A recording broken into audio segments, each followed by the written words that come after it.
The arena fell silent as the massive gates groaned open, their ancient hinges protesting against the weight of reinforced durasteel. Commander Zexthul of the Hegemony watched from his elevated platform, mandibles clicking with satisfaction. Below in the pit, the human prisoner stood motionless, hands clasped behind his back as if he were inspecting a garden rather than facing certain death. Foolish creature, Zexthul muttered to his aide. It doesn't even comprehend what approaches. The human, who had given his name simply as Marcus, had been captured 3 cycles ago during the failed defense of the Terran colony on Kepler 442b. Unlike other human prisoners who raged and fought their captivity, this one had remained eerily calm. He answered questions with measured responses, ate the slop they provided without complaint, and even thanked his guards. Such bizarre behavior had convinced Zexthul that the creature was either broken or defective. Today would prove which. The ground trembled as something massive approached from the tunnel's depths. Even the seasoned hegemony warriors in the viewing stands leaned forward with anticipation. Beastmaster Krexavar had been preparing his latest creation for months, a fusion of genetic material from 6 different apex predators across 3 star systems. The result was a nightmare that had already consumed 12 condemned criminals from various species. Marcus tilted his head slightly as the trembling grew stronger. His expression remained unchanged. The beast erupted from the tunnel like a living avalanche. 12 feet tall at the shoulder, with obsidian scales that gleamed like metal armor, it possessed 6 legs ending in claws that could rend starship hull plating. 3 rows of teeth filled a maw large enough to swallow a hoverbike whole, and bioluminescent poison sacs pulsed along its neck. Most terrifying were its eyes, intelligent, malevolent, and utterly alien. The crowd of hegemony officials roared their approval. This was entertainment worthy of their superior civilization. Marcus studied the creature for a long moment, then did something that shocked everyone present into silence. He smiled. "Well, hello there, beautiful," Marcus said, his voice carrying clearly in the arena's acoustics. "Aren't you just the most magnificent thing I've ever seen?" The beast paused, confusion flickering across its predatory features.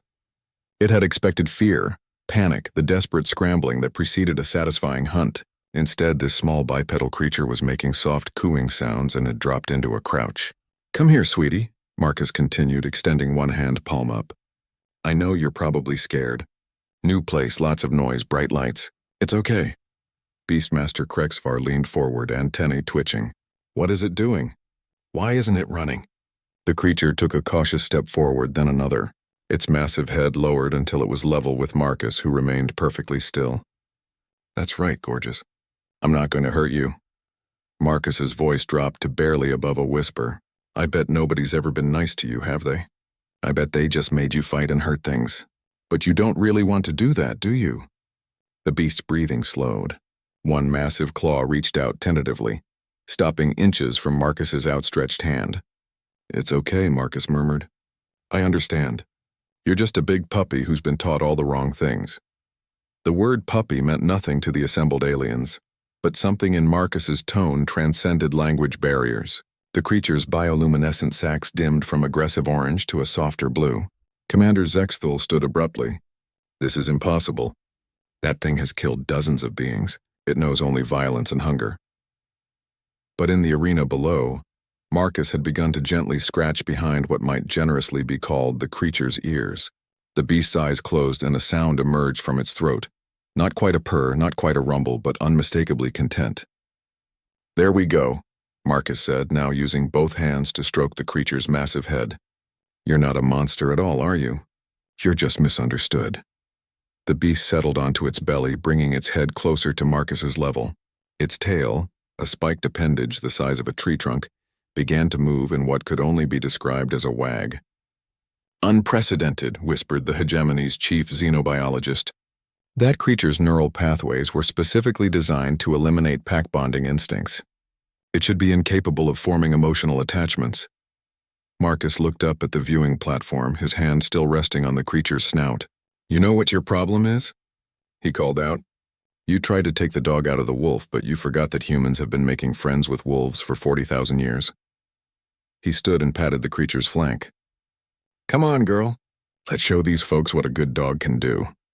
At his gesture, the beast rose gracefully to its feet, where before it had moved with predatory menace.